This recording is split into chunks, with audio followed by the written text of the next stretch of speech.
سلام هسپتال چونکه 2017 نه په پبلک پرایویټ پارټنرشپ باندې د حکومت خیبر پختونخوا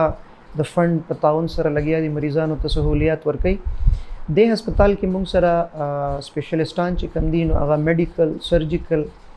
او ګاینی چلډرن د نه علاوه چې د نیفرولوژیست ته چې ډایلیسس سپیشلیست وي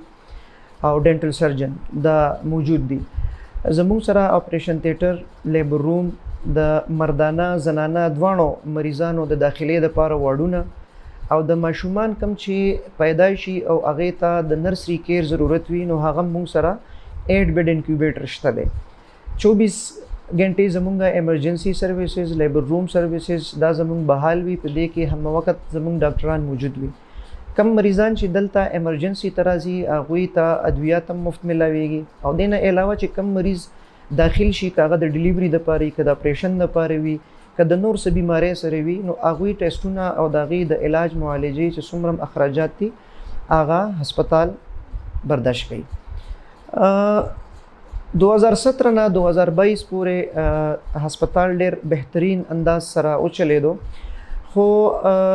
بدقسمتۍ نه په 2022 په اخره کې او د 2023 په شروع کې د حکومتي سطح باندې د فندز د اجرا یو ډېر مشکل فیز په مونږ باندې رالو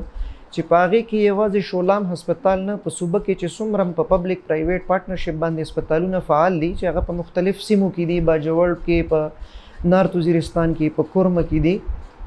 په چترال کې دي په درزنده ډی خان کې دي په کوهستان کې دي نو هغه ته فندونه ډېر تاخير سره شپږ میاشتې و میاشتې اتم میاشتو پورې فندز نه ملاوېدل اوس هم د وخت کې چې کم دی نو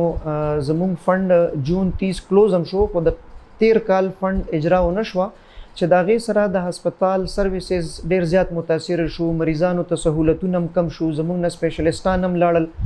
د نه علاوه د سټاف د تنخواګانو د ادایګۍ هم ډېره مسله جوړه شوله